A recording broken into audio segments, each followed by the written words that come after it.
नमस्कार दोस्तों, मैं अजीत यानी आपका स्वागत करता हूं आपके अपने YouTube channel target with Balram Swami के अंदर। दोस्तों, जनरल साइंस का अपने टॉपिक जो पाचन तंत्र है वो स्टार्ट किया था। उसके अंदर 3 पार्ट पहले अपने कंप्लीट कर चुके हैं। आज ये पार्ट चौथा है जिसके अंदर अपने जो छोटी आंत है उससे अपने कंटिन्यू रखेंगे। इससे पहले दोस्तों मैंने जनरल साइंस के जो टॉपिक हैं वो लगभग 4-5 टॉपिक मैंने अपलोड कर दिए हैं, जो आप चैनल की प्लेलिस्ट में जाकर जनरल साइंस बाय अजीत जानी सर लिखा आएगा, उसके अंदर आपको सभी टॉपिक जो हैं उनकी वीडियो उसके अंदर अवेलेबल है आपके लिए।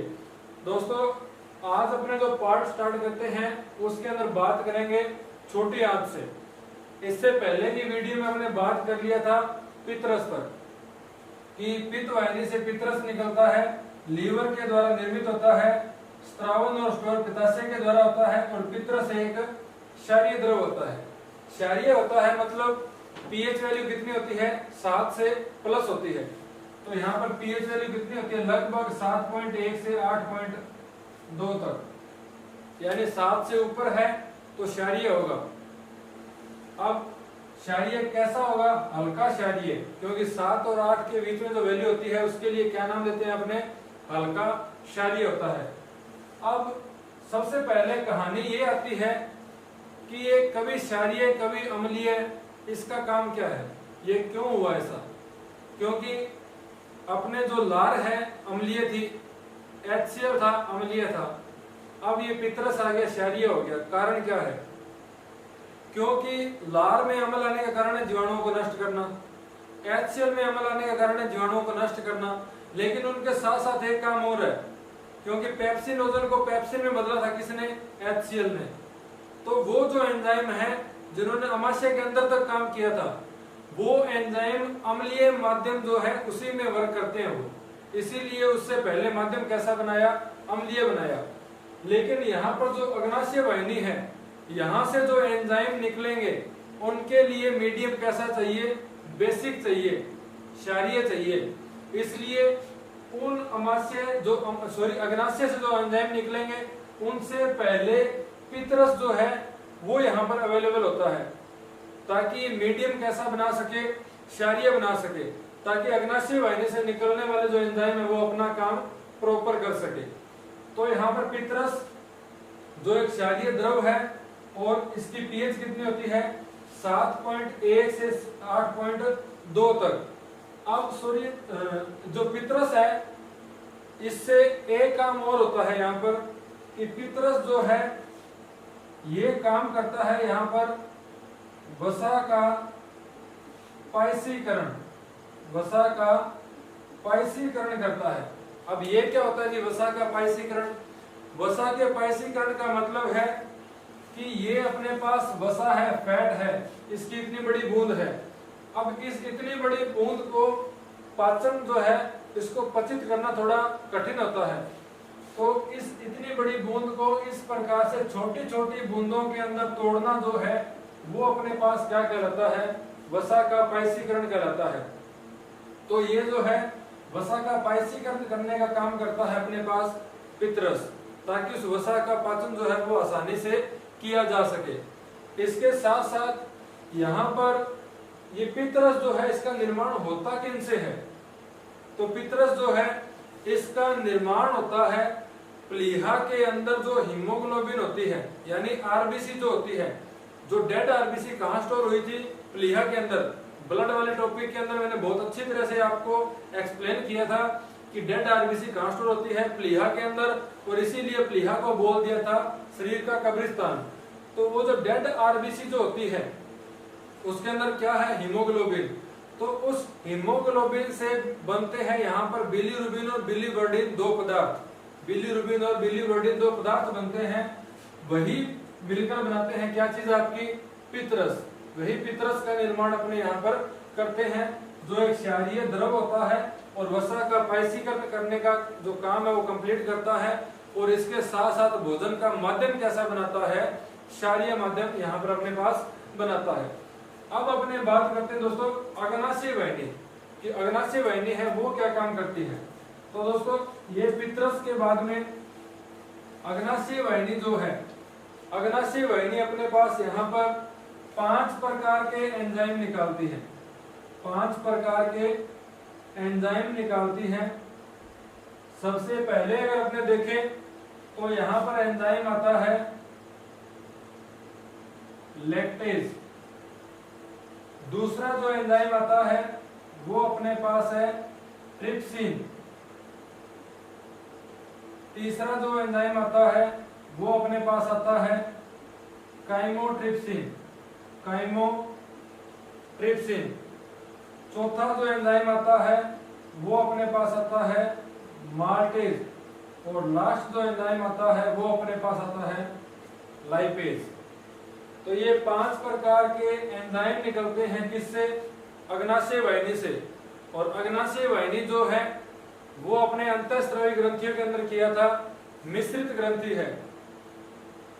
मिश्रित ग्रंथि वो ग्रंथि होती है जो अंतःस्रावी और बहिःस्रावी दोनों की भांति काम करती है।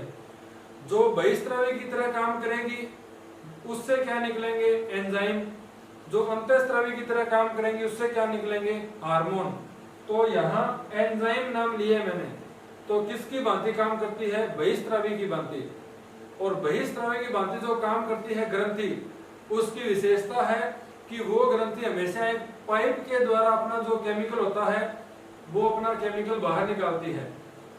तो यहाँ पर देखो अग्नाशय वाहिनी से केमिकल आता है, तो अग्नाशय ग्रंथि से अग्नाशय वाहिनी यानी एक जो डक्ट निकलती है, नलिका निकलती है, उसकी सहायता से एंजाइम निकलते हैं, न कि हार्मोन।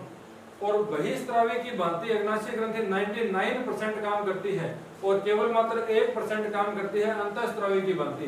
तो ये वही बहिःस्रावी है जो मैंने आपको अंतःस्रावी ग्रंथियों में आपको बताया था कि 99% जो है वो बात करेंगे पाचन में, और वो बात यहाँ पर आपके पास है जी 500 एंजाइम और 99% बहिःस्रावी की भांति। अब ये जो 500 हैं ये काम क्या करेंगे जी?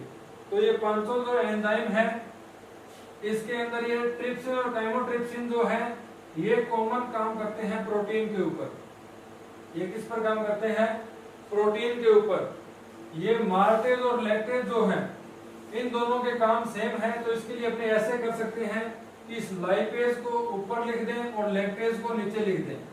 कि यहाँ पर लिख देंगे लाइपेज और यहाँ पर लिख देंगे लैक्टेज, ताकि याद करने में थोड़ी आसानी हो कि ट्रिप्सिन और काइमोट्रिप्सिन प्रोटीन पर वर्क करते हैं, लाइपेज वर्क करता है वसा पर, और माल्टेज और लैक्टेज वर्क करता है कार्बोहाइड्रेट पर। किस पर वर्क करता है? कार्बोहाइड्रेट पर। तो ये दोनों कार्बोहाइड्रेट है, ये दोनों प्रोटीन, और ये आपके पास लाइपेज किस पर वर्क करता है? वसा पर। इस वसा पर वर्क करने से पहले पित्त वाहिनी ने वसा का पाइसीकरण किया था, जिसको इमल्सिनेशन बोलते हैं। वो पाइसीकरण इसने किया था वसा को छोटी छोटी बूंदों के रूप में तोड़कर, और बाद में जो वसा है उस पर वर्क करता है लाइपेज। और ये दोनों प्रोटीन और ये कार्बोहाइड्रेट। अब ये जो पाचन का जो प्रोसेस है ये अपने पास कंप्लीट होता है जेजुनम या फिर मध्यांतर के अंदर, और ग्रहणी के अंदर क्या आकर खुलती है? पित्त वाहिनी और अग्नाशय वाहिनी। यानी ग्रहणी वो पार्ट है जहां पर पित्त वाहिनी और अग्नाशय वाहिनी आकर खुलती हैं।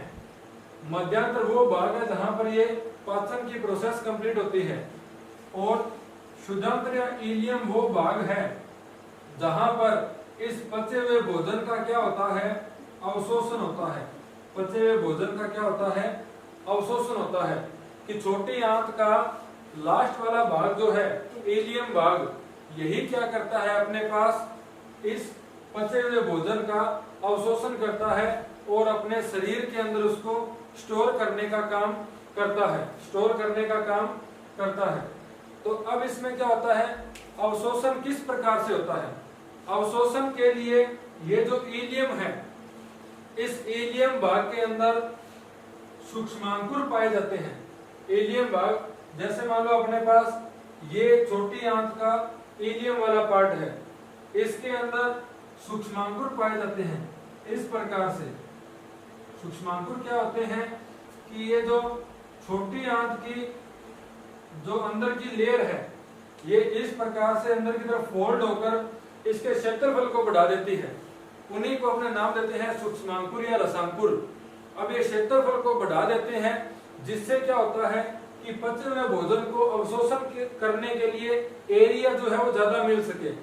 अब एक तो ये सीधी पाइप है अपने पास, और एक इसी पाइप को अंदर की तरफ फोल्ड करके इस प्रकार से अपने बैंड बना दें, तो एरिया क्या मिलेगा अपने को यहाँ पर ज्यादा मिलता है, जिससे अवशोषण जो है वो ज्यादा मात्रा में और आसानी से हो सके। तो ये तीसरा जो पार्ट है इलियम भाग, इसके अंदर अवशोषण की प्रोसेस जो है वो यहाँ पर अपने पास कंप्लीट होती है। तो ये है आपकी छोटी आंत। इसके बाद में नेक्स्ट अपने बात करते हैं बड़ी आंत के बारे में। बड़ी आंत जो है उसके अपने दो पार्ट मेनली मानते हैं कि बड़ी आंत कितने भागों में डिवाइड होती है, दो भागों में। तो बड़ी आंत जो है उसका पहला भाग जो होगा, सबसे पहले अपने देखते हैं पाचन तंत्र का लास्ट पार्ट यानी बड़ी आंत। इसका जो पहला भाग है बड़ी आंत का पहला भाग जो होता है, इसको अपने बोलते हैं सीकम भाग, और दूसरा जो भाग है इसको अपने बोलते हैं कोलन भाग। सीकम भाग और कोलन भाग, इसको अंगनाल और वर्धांत्र भी बोल सकते हैं अपने। तो सीकम भाग जो होता है और कोलन भाग जो होता है, इसमें क्या क्या डिफरेंस होता है वो देख लीजिए।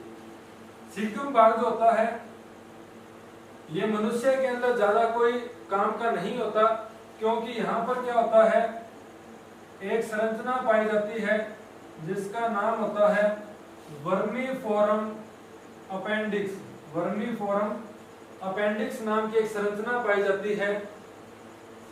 होता कैसे है, जैसे मान लो ये आपकी बड़ी आंत है, इसके ऊपर इस प्रकार का प्रवर्ध निकला होता है। प्रवर्ध यानी एक एक्स्ट्रा जो है संरचना निकली होती है, जिसका नाम क्या होता है, वर्मीफोरम अपेंडिक्स होता है। अब काम क्या करती है मनुष्य के अंदर, मनुष्य के अंदर वर्मीफोरम अपेंडिक्स का काम क्या होता है, तो इसका कोई काम नहीं होता, ये सिर्फ एक काम करती है। कुछ मनुष्य के अंदर सिर्फ दर्द करने का काम करती है और कोई काम नहीं होता इसका। बल्कि काम किसके अंदर होता है, काम होता है इसका शाकाहारी प्राणियों के अंदर। जो शाकाहारी होते हैं उनके भोजन के अंदर जो सेलुलोज होता है, हरी पत्तियों के अंदर जो सेलुलोज पाया जाता है, उस सेलुलोज का पाचन करती है आपके वर्मीफोरम अपेंडिक्स, जबकि मनुष्य के अंदर ये एक अवशेषी अंग है। अवशेषी अंग का मतलब जिस अंग का अपने कोई यूज नहीं होता वो अवशेषी अंग कहलाता है। तो वर्मीफोरम अपेंडिक्स अवशेषी अंग होता है, मनुष्य के अंदर कोई काम नहीं होता। शाकाहारियों में सेलुलोज का पाचन करने का काम अपने पास करती है। कोलन भाग जो है, कोलन भाग अगर देखें तो इसके अंदर क्या होता है, जल और खनिज लवण जो होते हैं उनका अवशोषण होता है। जल और खनिज लवणों का अवशोषण पाया जाता है अपने कोलन भाग के अंदर। अब जल और खनिज लवण कहां से आए जी, कि छोटी आंत के अंदर जो इलियम भाग था उसने अवशोषण कर लिया था रसांकुरों के माध्यम से, लेकिन अगर वहां पर जल और खनिज लवण जो हैं अगर वो वहां पर अवशोषित नहीं हो पाते और कुछ मात्रा में अगर वो वेस्ट मटेरियल के साथ अगर बाहर निकलते हैं, तो अपने शरीर के अंदर कोलन एक ऐसी संरचना है जो उस जल और खनिज को भी बाहर नहीं निकलने देती, बल्कि उसको भी क्या करती है, अपने शरीर के अंदर ही रखती है। तो ये बिल्कुल एंड वाला पार्ट है जिसके अंदर जल और खनिज लवण का भी अवशोषण कर लिया जाता है। इसके आगे का जो भाग है उसके अंदर किसी प्रकार का अवशोषण नहीं होता, यानी उसको अपने बोल सकते हैं कि वो अपने पास कहलाता है मलाशय या रेक्टम बोलते हैं जिसको, मलाशय या रेक्टम। कि मलाशय जो है वो ऐसा पार्ट होता है जहां पर कंटिन्यू अपना वेस्ट मटेरियल, अवशिष्ट पदार्थ या उत्सर्जी पदार्थ जो होता है वो इस मलाशय के अंदर स्टोर होता रहता है, और एक परमानेंट जब उसके अंदर दबाव जो है वो उसके अंदर मेंटेन होता है, उसके बाद में उसको शरीर से बाहर त्याग दिया जाता है एनस या गुदा के द्वारा।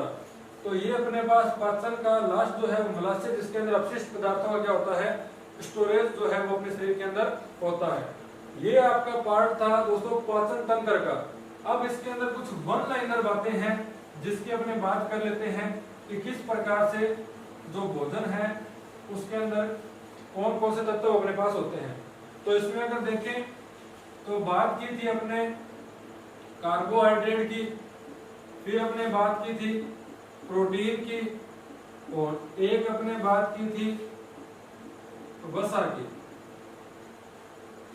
कार्बोहाइड्रेट जो है दोस्तों, 1 ग्राम कार्बोहाइड्रेट जो है, 1 ग्राम, मात्रा कितनी, 1 ग्राम, 1 ग्राम कार्बोहाइड्रेट अपने को 4 किलो कैलोरी एनर्जी प्रदान करती है।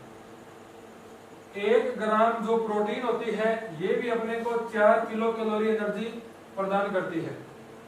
1 ग्राम वसा अपने को 9 किलो कैलोरी एनर्जी प्रदान करती है। तो तीनों के मान देखने के बाद में आपको पता लग गया होगा कि सबसे ज्यादा एनर्जी वसा से 9 किलो कैलोरी 1 ग्राम से, प्रोटीन और कार्बोहाइड्रेट से बराबर मिलती है 4 किलो कैलोरी। अब बात आती है कि जल्दी एनर्जी किससे मिलती है, तो कार्बोहाइड्रेट से। इसीलिए अपने गर्मियों में ग्लूकोन डी पीते हैं। ग्लूकोन डी में क्या होता है, कार्बोहाइड्रेट होता है। जल्दी एनर्जी प्राप्त करने के लिए किसका यूज होता है, कार्बोहाइड्रेट का। प्रोटीन का क्या काम होता है, शरीर का निर्माण करना। वसा जो है ज्यादा एनर्जी प्राप्त करने के लिए किसका यूज होता है, वसा का। इसीलिए अपने अगर शरीर को जितनी आवश्यकता है उससे ज्यादा मात्रा में अगर अपने भोजन दें तो जो कार्बोहाइड्रेट है वो तो अपने को एनर्जी देगी, प्रोटीन है वो क्या करेगा, शरीर का निर्माण करेगा। अब वसा जो है उसका अपने पास कोई यूज ही नहीं होता, क्योंकि जितनी एनर्जी चाहिए वो तो अपने कार्बोहाइड्रेट से ले ली। तो वसा क्या करेगी जी, मोटापा बढ़ाएगी, शरीर के अंदर क्या करेगी, मोटापा बढ़ाएगी। तो वसा क्या काम करती है, मोटापा बढ़ाने का काम करती है। सबसे पहले एनर्जी मिलती है कार्बोहाइड्रेट से, सबसे लास्ट में एनर्जी मिलती है प्रोटीन से। इंपॉर्टेंट लाइन सुनना जी, सबसे पहले कार्बोहाइड्रेट, सबसे लास्ट में प्रोटीन से। सबसे जल्दी एनर्जी कार्बोहाइड्रेट से, सबसे ज्यादा एनर्जी वसा से। अब देखना, कभी भी आपने अनशनकारी देखे होंगे, पहले दिन भोजन से अपना पेट फुल करके आते हैं, कार्बोहाइड्रेट होती है, एनर्जी मिलती रहती है जी। अनशन पर बैठ गए 4-5 दिन, अब वो कार्बोहाइड्रेट तो 2-3 घंटों में गया, उसके बाद में क्या हुई, मोटापा कम होना स्टार्ट हो गया। क्योंकि प्रोटीन एनर्जी नहीं देगा पहले, क्योंकि उसमें शरीर का निर्माण करना है। मोटापा कम होगा पहले वसा से, मोटापा कम हो गया, उसके बाद में भी सरकार ने बात नहीं मानी, अनशन खत्म नहीं किया। अब वसा भी कितने टाइम एनर्जी देगी जी, जब ये खत्म होगी तो बोलेंगे भाई तुम भी कुछ कर। तो 4 किलो कैलोरी, ये बोले जितनी है उतनी एनर्जी ले लो जी। तो शरीर का विघटन होना प्रारंभ हो जाता है, और जैसे जैसे शरीर का विघटन होना प्रारंभ होता है, कांस्टेबल, हेड कांस्टेबल आते हैं, उसको उठाते हैं और हॉस्पिटल के अंदर एडमिट करते हैं। क्योंकि शरीर का निर्माण करने वाला जब एनर्जी देने लग जाए तो व्यक्ति का शरीर जो है वो काम करना बंद कर देता है। प्रोटीन किसी भी हालत में एनर्जी नहीं देता, पहले सबसे लास्ट में एनर्जी देगा। सबसे पहले कार्बोहाइड्रेट, सबसे ज्यादा वसा। तो दोस्तों ये है अपने पास कौन सा तत्व जो है वो किस प्रकार से अपने को एनर्जी जो है वो प्रदान करता है। अब अपने पास एक रोग आपने सुना होगा, पीलिया रोग, सभी ने, पीलिया रोग। इसमें क्या होता है जी, अपना जो पित्रस है जिसके अंदर बिलीरुबिन और बिलीवर्डिन जो तत्व पाए जाते हैं, हीमोग्लोबिन के टूटने से जो बनते हैं, उनके आने का जो मार्ग होता है वो रुक जाता है जी। बिलीरुबिन और बिलीवर्डिन के आने का मार्ग रुक जाता है, जिससे क्या होता है, अपनी जो त्वचा है, अपने जो नाखून है और अपनी जो आंख जो होती है उनके अंदर पीलापन दिखाई देने लगता है, और वही रोग कहलाता है अपने पास पीलिया रोग। दोस्तों ये अपना टॉपिक था पाचन तंत्र का।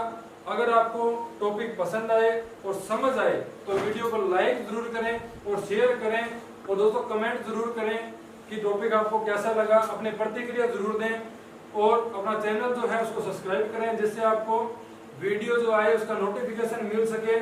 थैंक यू दोस्तों, जय हिंद।